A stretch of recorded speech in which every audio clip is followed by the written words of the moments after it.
Hello. Hello. How are you? My name is Jennifer Child, and I am the producing artistic director of 1812 Productions. And I'm Scott Greer, and you're welcome. And welcome to this week's episode of I Put on Pants for This.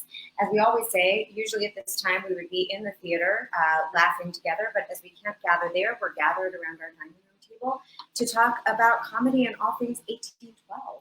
And before we get into it, what are you drinking?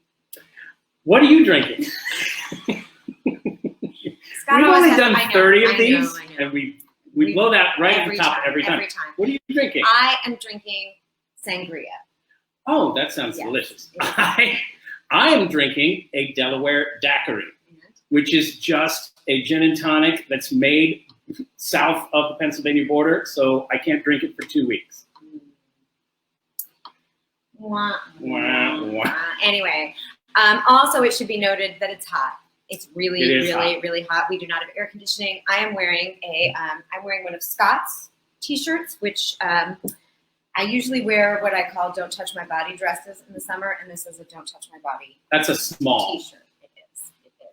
So this month, July, is Jilline Ringle Solo Performance Program month here on I Put Up for This.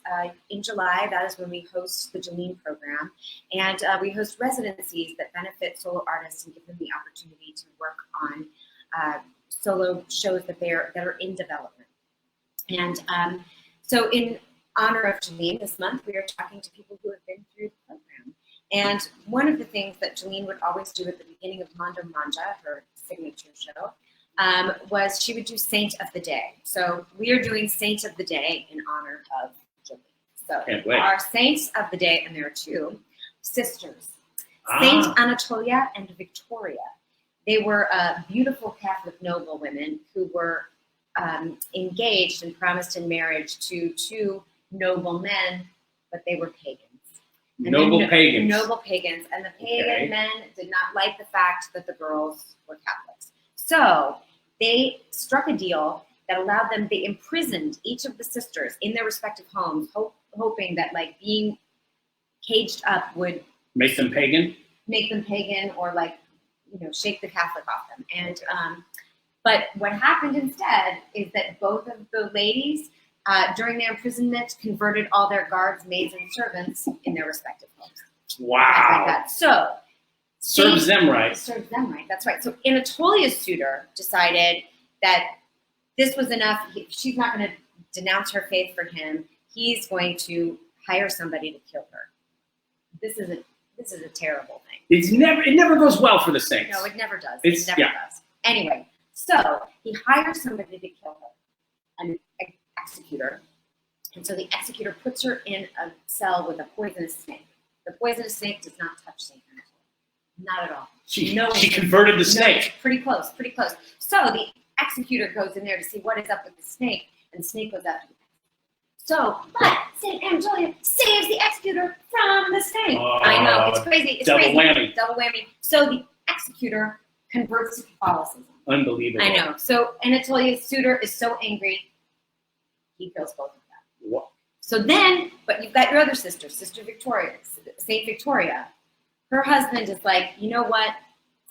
If you're not going to convert for me, I'm done with you, and he kills her. However, justice was swift, and according to legend, he was instantly struck with leprosy and died 6 days later, eaten by worms. Boom! Now, you might think, what are Saint Anatolia and Saint Victoria, the patron saints of?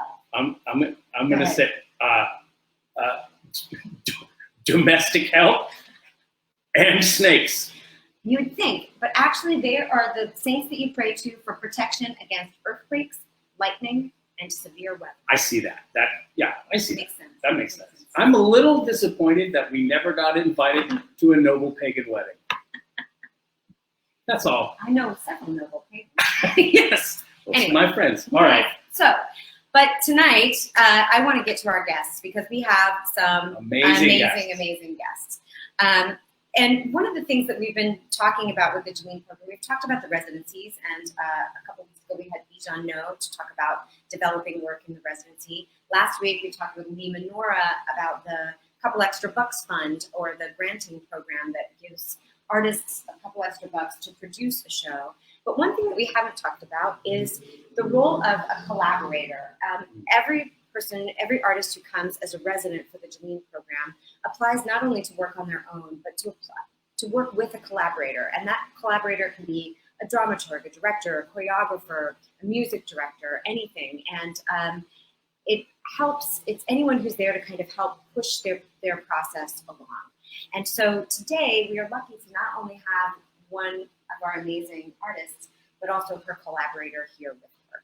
And they are very accomplished women. I'm going to introduce the artist. Before we do, we should say, if you're watching on Facebook Live and you have questions for either of our guests or anyone, please go ahead and post that in the comments section. Yes, absolutely.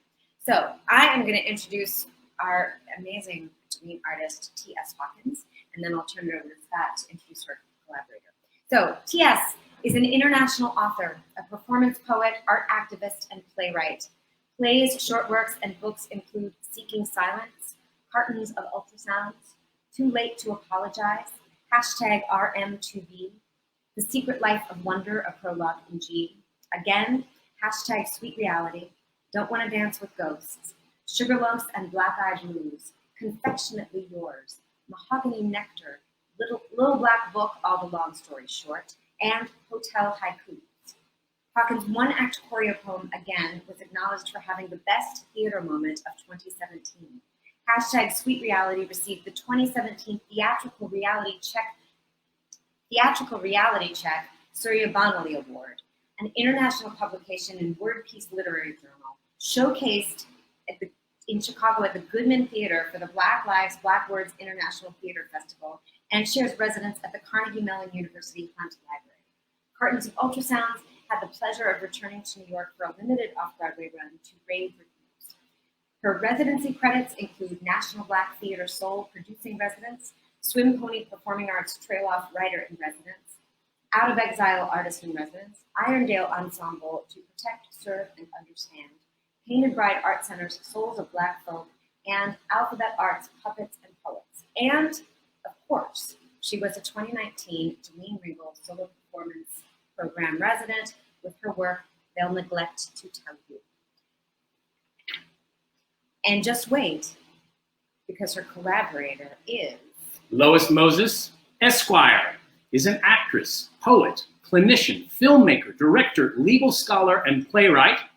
She earned her MFA in acting at UCLA. She is an award-winning filmmaker for her short film entitled And They Jumped Into the Water, Some, which premiered at Optic Illusion, Films to the People Festival, and Scribe Video's Street Movies. Lois's acclaimed play, Say That He Had More Than a Dream, debuted at First World Theater in Philadelphia in 2016 and toured at the Match Theater in Houston, and was nominated by BroadwayWorld.com for Best New Work of 2016. Ms. Moses has toured and performed extensively throughout the United States, in addition to directing and performing in 3 off-Broadway shows in New York. She has published 3 collections of poetry entitled Not Just Another Black Woman, Missing Pages, Women Behind a Glass Door, A Timely Trinity, and a self-titled spoken word CD. She is a proud member of SIFT Media 215 Collective in Philadelphia, a woman of color filmmakers collaborative, and is currently working on a miniseries entitled Epistles of Love, The Gospel According to Edgar and Clara, a love story based on the true story of her ancestors. What have we been doing with our I know, time? I feel incredibly lazy. Very, very lazy. But please, ladies and gentlemen, welcome to the screen, T.S. Hawkins and Lois Moses. Hello, welcome. How are you, ladies? So, T.S., what are you drinking? Oh, what I'm drinking here in my lovely cup here of cats and dogs is fresh squeezed orange juice and vodka. That'll work. Very nice. That sounds delicious. Yes. Lois? I'm drinking water from Poland. Well, hydrogen and oxygen was the original cocktail, so well done. How are you both doing? Upright, breathing on schedule. Yes. You two are hilarious. Oh You're my very- goodness. Oh, you know, that's how it is. Married life, laugh, laugh, laugh, laugh, laugh. But I want to dive right in because I have lots of questions. So first of all, TS, talk to us just a little bit about what They'll Neglect to Tell You is about and what form it takes. Yeah. So the journey of They'll Neglect to Tell You started in 2015. I was brought in by Cara Blown and the Painted Bride Art Center to be part of the Souls of Black Folk, which is like, it was generated as kind of, I don't want to say like a carnival of riches, but a little bit, yeah. Where we focused on the work of W.E.B. Du Bois. So we used his work as a catalyst to talk about stuff that was, topical at the time in 2015. And so I crafted They'll Neglect to Tell You to focus on the severe gentrification that was happening in Philadelphia. So it started as a 5-minute vignette in 2015. And then I came around to it again because it kept whispering in my ear, like, I'm not finished.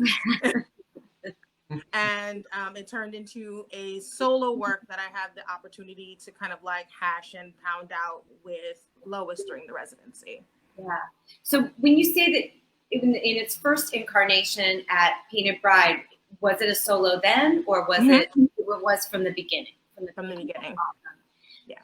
So then how did the two of you connect, and what has your collaboration been like?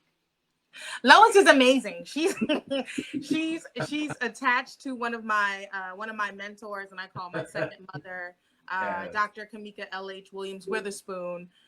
So anyone who Kamika deems is great, I'd be like, okay, I got to get my stuff together because I want to be in Kamika Circle, and Lois is in Kamika Circle, and Lois is also the sister to Kayla Moses Baxter. So it's like, oh my gosh, all the people that I love know each other. So let's do things. Let's make magic. And how did we? I think we just lost Lois. No, I just wanted to say the funniest part of this. TS called me up one day during the year. She said, I think she said, I need your bio. And I said, for what? She said, oh, I'll let you know later. And so I just, Wow. and and I just said, because I implicitly trust her, and because, because she props me up so good. But so I literally one called and said, we got it. And then I told, I was talking to Kayla, and she said something about a grant. There was something. I said, that must be what TS applied to, and we got it. That's fantastic.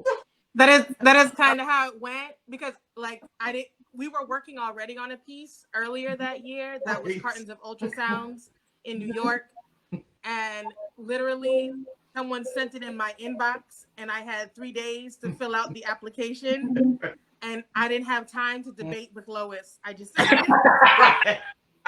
Sarah, take it for the rehearsal room. Yeah, so it's like, just give me your bio. We're gonna do a thing, and I'll let you know if we get it. And that's how it went. Oh, that's great. So what a great story. You had collaborated before. You had worked together before on a project. And how is this collaboration similar, different? It's completely different. This process was completely different. Yeah. Usually when I bring Lois in, the script is done. Like, the script writing has been like always a solo process for me. So having Lois involved in kind of what I call like my messy work, the blue book part, that was actually very nerve-wracking for me as a Virgo, as a perfectionist, having someone else see my messy work. Yep. It was kind of challenging, but luckily I was on the journey with Lois, so it wasn't as nerve-wracking. Well, good. I want to take a little detour. Go ahead, Lois. Okay. Go ahead. No, I was just saying, and I've conceded that I'm not going to understand her work until I've read it 8 or 10 times that I've read it out loud and so on. So, and it's a process, and until people say it. So fortunately, it's the messy thing isn't anything for me because, you know, I expect that it's a developmental process, an evolutionary process for unfolding and understanding. So it wasn't any different for me working with her in something that was new. Yeah. So it was actually incredible. That's really something. Yeah, I think that's something that we don't talk about a lot is the safety. A little detour. When is your birthday, TS?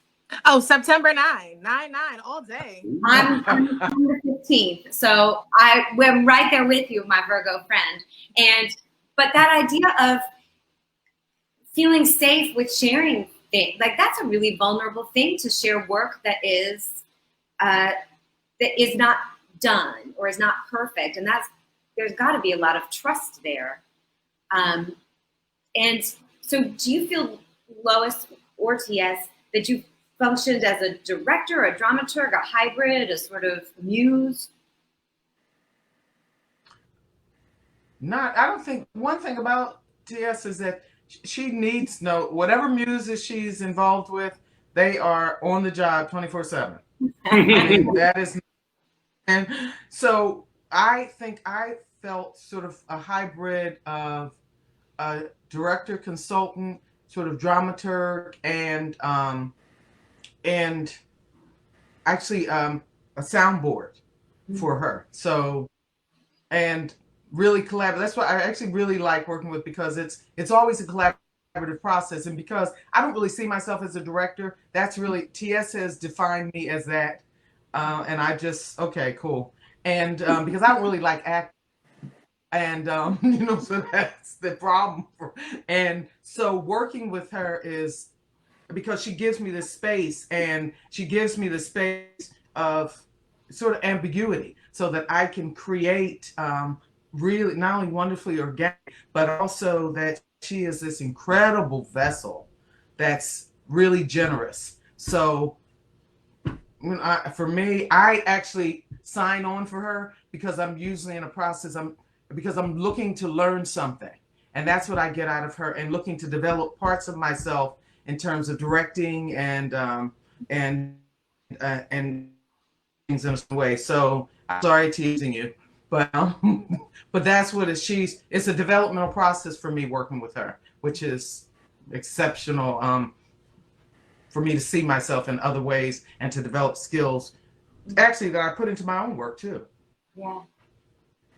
Well, TS, how would you feel about sharing a little bit of They'll Neglect to Tell You with us? And then we have a lot of other questions, but I think people are, we've whet people's appetite enough to hear what this work is. Sure.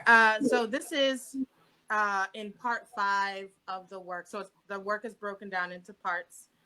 This falls under part 5 called Core City Truths. And it's kind of like, it's the titular meaning of the piece. Great. Well, then we are going to take ourselves away so that we can give the screen over to T.S. Hawkins. Sometimes I feel like a motherless child, a long way from home.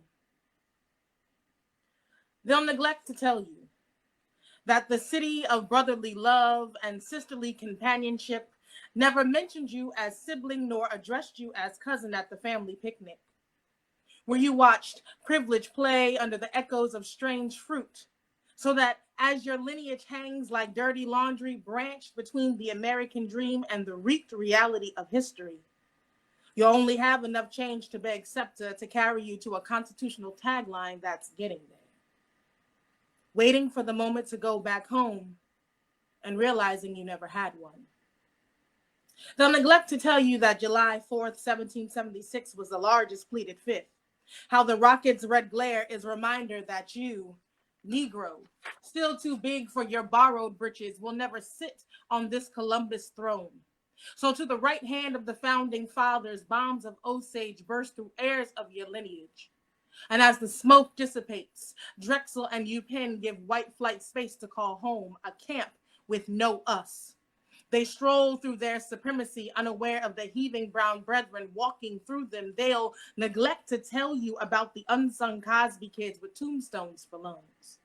How they attempted to knuckle and kneecap, thinking the pop and circumstance could push their battered dowry down Diamond Street. How bleeding cherry and white means zilch if you're still black in the daylight. See, in owl country, the bell tower strikes each hour, the Temple T gets its wings. Not ever once having to look great-grandnana in the eye as her home is buried with her. Land developers cash their bonded promissory in the glint of sapphire eye folds who only look back north to render cautionary tale as urban legend to their seed. They'll neglect to tell you that while you were sleeping, they scratched English onto your Igbo tongue. So by the time you can taste what freedom sounded like, you spit a heritage foreign to your bloodline. See, they've straightened your mind, your spine to forget how gay you once stood.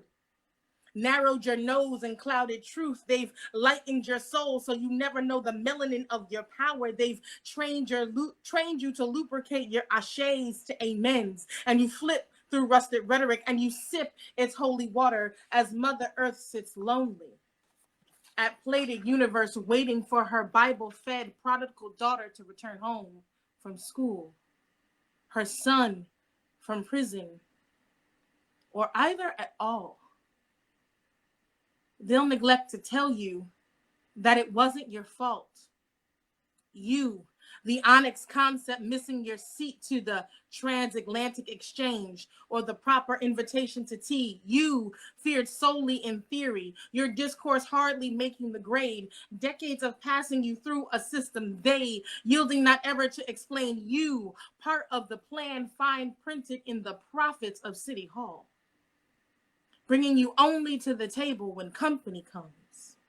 Bought and sold to the highest pipeline, deserted suffrage, the hollow cost of Market Streets. They'll neglect to tell you that you would have perished long before the Valley forged a draft, long before you were exiled from Northern liberties, long before you ever hearing an apology.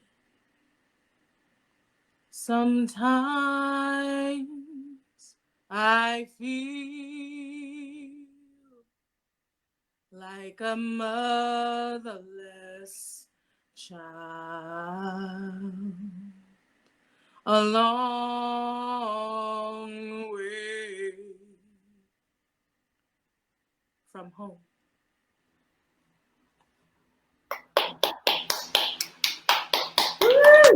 Wow. Woohoo! Thank you so much. Yeah. That was really, really beautiful. Thank you. Are you from Philly, TS? I'm a Jersey gal. Jersey girl. Where in Jersey? South Jersey. South Jersey. So I'm interested in, it was interesting to hear you, first of all, like all amazing poets that I listen to, there are some times when it's like changing ashes to amens or temple gets its tea. Like there are certain phrases turn of that phrase just go like of Northern liberties. Oh, just Yeah. stunning. Yeah. Stunning. Thank you. I'm interested in. I have so many questions. But first of all, like in talking about this subject matter, so that it's not just like, it's not just how the form of something changes. It's like when you talked about this challenge that was given or whatever at Painted Bride to where the germ of the idea came from, and that idea that it keeps whispering in your ear, seeing the gentrification that is happening in the city, like, why did that feel like this is the match or this is the spark, and how has that evolved? How have you watched that evolve? So the gentrification part, not just about in 2015, but also kind of right now. Yeah. I was in the midst of it as it was happening. Mm-hmm. So my journey in Philly is just like kind of all over the place. I came here for school. I moved to North Philly. There was a situation in my apartment building where the crackheads at the time had a disagreement with the landlord. They burnt my apartment down. That freaked out my mom. I was transient for a while until I got a residency in New York with Alphabet Arts. So I moved up to New York for a little bit. And then when I came back to Philly, I was I was still in North, but the North part that made my mom feel safe until I moved to South Philly. And then my mom didn't feel South Philly was safe anymore. So she picked me up and she uprooted me into the gentrified part of South Philly so she could sleep at night. So my life was being gentrified as I was like creating this piece. Wow. And then watching like, Center City being changed into something completely unrecognizable. And then watching all of these, predominantly white institutions and businesses push out the community that they quote unquote are giving back to. So being on the listening end, hearing that, my alma mater is like pushing away apartment complexes so they can put a football stadium in the middle of North Philly because the white kids don't feel safe going on SEPTA, coming all the way, and so it's like that. It wasn't sitting well with me. No. And so I'm interested, because you're a playwright, you write all kinds of, in many different forms. So when you have this idea, how do you know what form it needs to take? How does it speak to you? Well, I only write in choreo poem. That's where I found my voice. Kamika Can you unpack that phrase a little bit for people who, So choreo poem, as coined by Ntozake Shange, is taking poems, like let's say poems have an overarching theme and stringing them together to create one storyline. Mm-hmm. So that's choreo poem. It's like, it's poetry. What's it called? Like poetry choreography in a way. And can I just add, there's sort of an old form that we did started at. Well, not we didn't start it, but it's sort of collage, and it's a working, particularly in African American theater, where there wasn't, where we didn't get the kind of funding and so on for main stage plays. So the collage has been around for a long time, and it's very similar to the choreo poem in the sense that it's collection of poetry as well as monologues and so on that are put together around the theme. And then choreo poem is something that extended beyond that Ntozake put together. That's just for all of us, really, Ntozake is a rites of passage for pretty much any African American woman in this country over 55, 60. I mean, it's a rites of passage for all of us. I don't know a Black woman alive that I've ever known that doesn't know Ntozake Shange or colored woman, particularly art actresses. We've all done it. Yeah. No, it feels like, would you say that for colored girls who have considered suicide when the rainbow was enough, is that was that the first of the form or the most popular of the form? I mean, maybe not. It's the most popular of the form, definitely. Of course, there were people doing it before Shange, but Shange was the one that got it to be notable and seen, quote unquote, mainstream and as an acceptable form of expression outside of straight theater.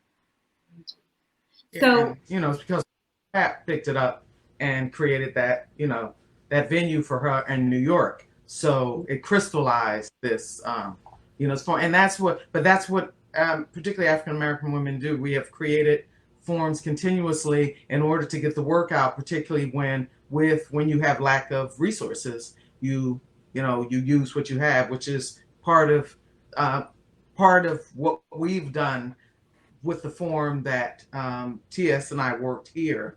That for me, it was started sort of with Kamika, Dr. Kamika Williams, using this sort of integrated video, poetry, theater form, and using video as not only a character to tell the story through a historical premise, as well as actually even using projections video as scenery. Yeah. So And you used in the residency as a part of the final sharing, there was video that was a part of this. And was that something that was new in the residency, or had that been there from the beginning? That's one of the main reasons why I brought Lois in, not just for her, directorial eye and her dramaturgy eye, because again, like I'm a Jersey gal. So even though being though I've been in Philly for a long period of time, the historical knowledge of Philadelphia I wasn't abreast of.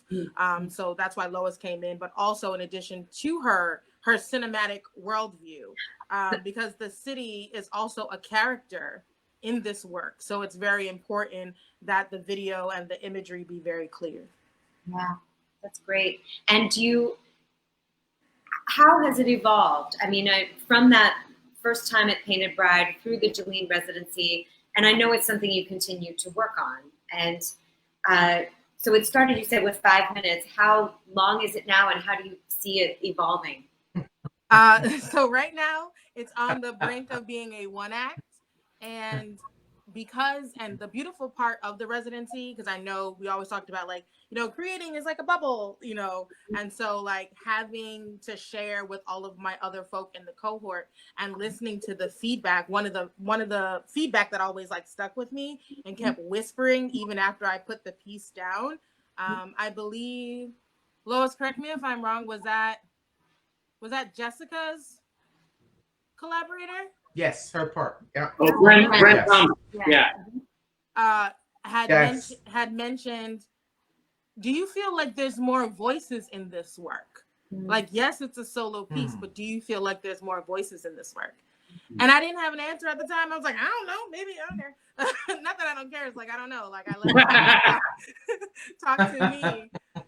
And so, again, I put the piece down, but that was always ringing in my ears. So I picked the piece back up earlier this year, and I found that other voice. So this work sits in two forms. It could be a solo work, but it's also partner work. There's two characters in the next phase of this work. Wow. Yeah. Do you always perform your own solo work, or have you ever had anybody else do it? So it's so funny. I started out as performing my own work, and then I'm just like, you know what? I feel too famous. It's not true. Not true. So are you saying, Lois, that nepotism played a role? That you got your sister a job? Is that what happened? Yes, just like last week. Absolutely. I hired the dancer was my cousin, and the little girl in the film was my niece. So yeah, I hired all my family. Wow, that's amazing. So, but Kayla wasn't available. Wow. So we're bringing Kayla in to do the piece, but she was busy. That's awesome. That's awesome. Is it weird? So we said, go ahead. No, but then I said, then I looked at TS and I said, you know, you're going to have to do this piece. She was very difficult. As an actress. Begrudgingly, I performed, yes. Wonderful. I just for me, once I shifted from on stage to behind the stage, and for me, that was very empowering, because a lot of times people of color always have to present works written by white cis men. Very rarely do we perform works by women, so I'm not even going to do that, but it's always white cis men telling the Black woman what to say and how to feel. So me stepping back into the writer and producer position was actually very empowering for me. So it gives me room to hire other POC actors to bring the work to life. That's amazing. And do you ever have that feeling, and I mention this only because having written things that other people perform, do you ever listen and go, I would have done that just a little differently, but Please tell Kayla to log off right now. Yes. I do all of those things. And luckily, because usually I have to leave my playwright hat off after the first rehearsal. So with any director that I'm with, they have me at the first rehearsal as the playwright. So I can sit there and do all the things and be like, listen, we're gonna learn about this pentameter real quick. We're gonna open up the dictionary. We're gonna open up the thesaurus. We're gonna do all of these things because there's a rhythm. And then playwright me has to disappear and let them find themselves in the work. But I get that one rehearsal where I get to be that person. Yes. Well, that's an interesting thing too. I'm just checking our time. Good, we have more time.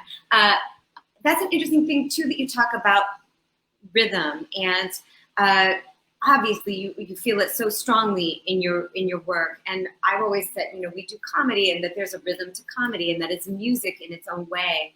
But talk a little bit about that. You said we're going to talk about this pentameter. Just talk about rhythm and your work and how you make that. Yeah. So when I'm writing the script, I don't know if people can really see here. So when I'm writing the script, I try to break the language down to where the pauses are going to be. And it is like the first rehearsal is very serious and intense. We do get the dictionary and we do get the thesaurus. So because some of the words are not words people use in everyday conversation, so they need to break them down phonetically so they can find the rhythm on how it fits into the piece. So I try to write it so they can see where the natural breaks are. Yeah, that's great. In some circles, they call that actor proofing a script. It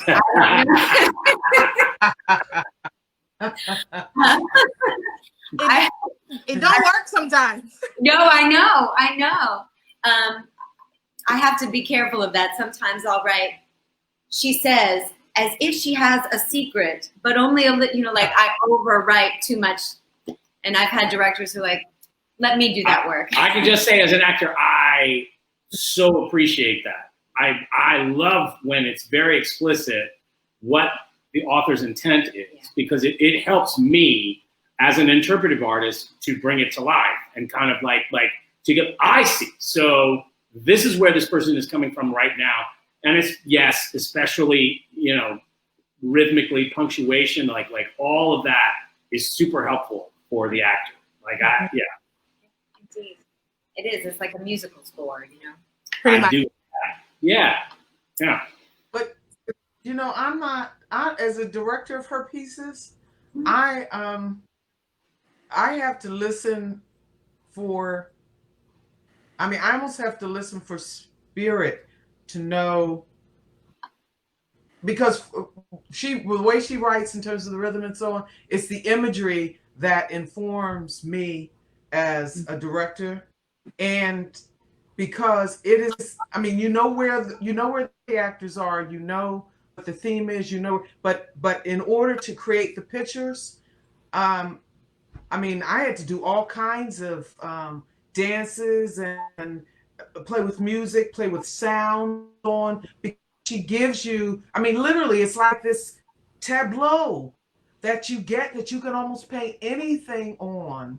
And and literally too, when we were doing the show in New York, stuff was just coming up we were rehearsing and it's, well, that's supposed to be there. Oh, and oh my God, that she needs to, do we have this TS? Do we? And it's amazing, because what happens is I realize the directing with her pieces is never done, because it is contextually, it just, the information and the vision just keeps growing at every point. And it's a really interesting, wonderful, and rich challenge. But you just, at some point you have to let it, you have to give it over to the audience. Yeah. So push it out onto the water. Yeah. This feels like a good sort of closing place, because what just happened, the excitement that you talk about, Lois, and the sneaky little smile that comes on TS's face when you start going, oh, we have this. That is that's why it's important to have a collaborator. Solo work is lonely by its nature, and that kind of spark and that kind of fire that you're talking about, that's so exciting. That's so exciting when that happens in the room, and it's so wonderful when you have that person that you are able to feel messy with and like magic happens. Magic happens, and magic is happening. And so we're going to end this interview as we always do with a couple of questions. Well, since like the end of June, not always. Not always. But this is This is specific to the Jilline program. Yeah. So, what was it? James Lipton in Inside the Actor Studio would always have questions that he'd end the interview with. So we have our version of those questions. So we will start with TS and then go to Lois. Scott. TS. Yes. What is your favorite sandwich? Oh my goodness. My favorite sandwich? Smoked salmon with capers, onions, tomatoes, and provolone cheese. Wow, provolone cheese! That was a total left hook. That's amazing. I was expecting cream cheese. Anyway, I like to talk about sandwiches. Lois, what is your favorite sandwich? I think a veggie wrap with Swiss cheese. Toasted. Toasted. Nice. Toasted. Nice and done. Very So nice. TS, then, what is your least favorite sandwich? Oh. Least favorite? I'd have to say bologna. I am with you. I am with you. Bologna's a hard sell. It is a hard It is a hard sell. And Lois, what is your least favorite sandwich? Hamburger. Wow. Do you know what country you live in? The burger reigns supreme. You're not down with the burger.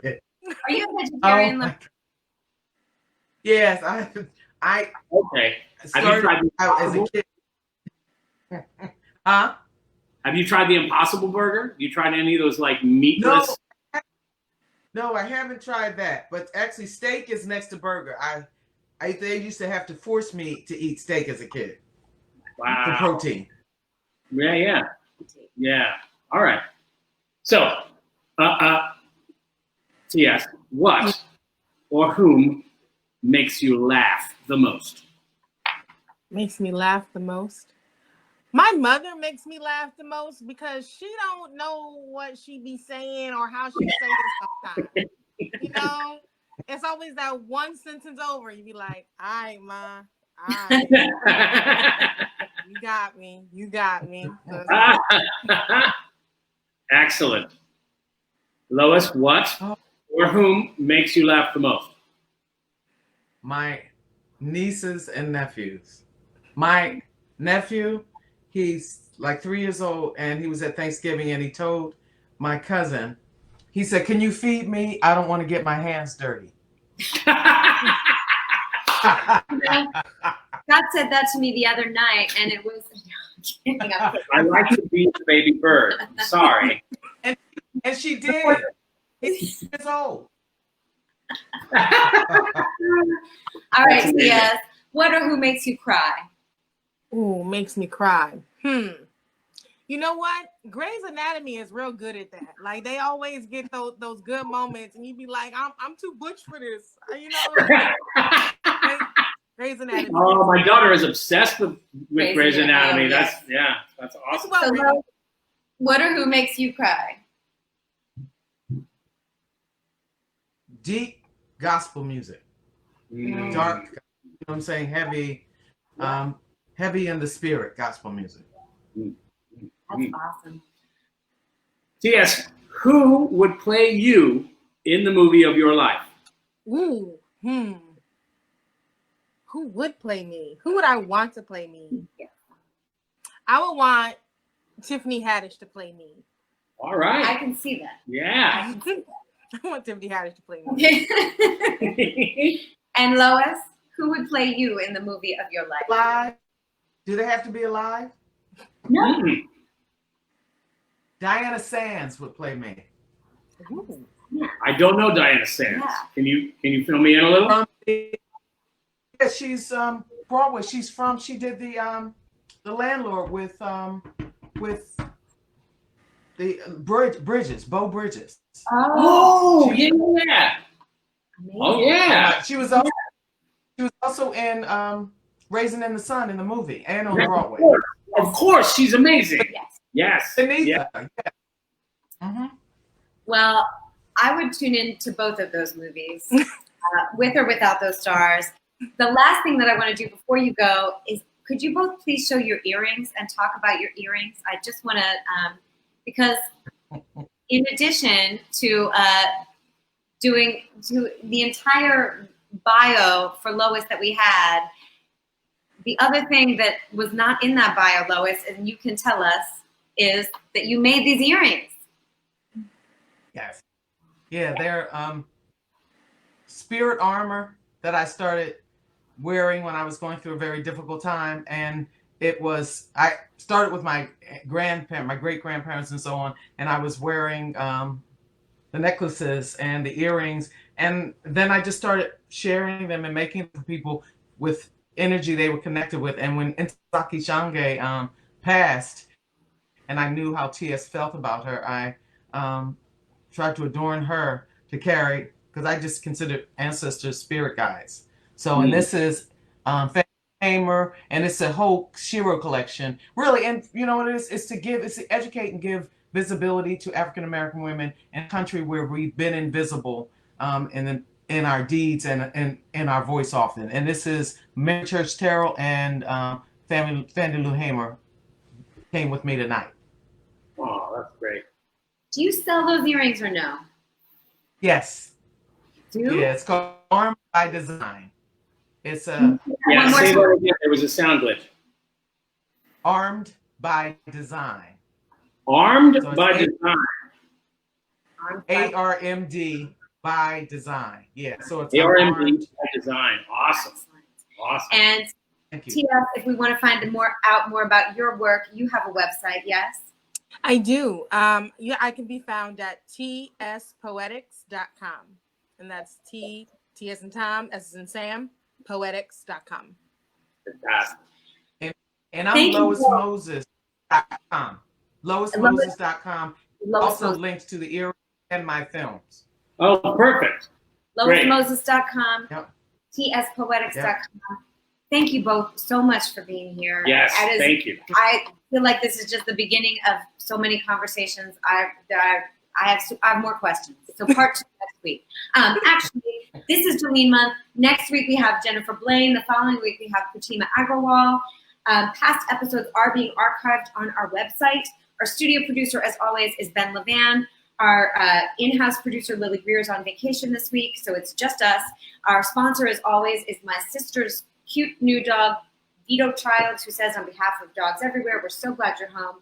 And be kind to yourselves, be kind to each other, and we will see you next week. Thank you all so much. Bye. Thank you. Bye.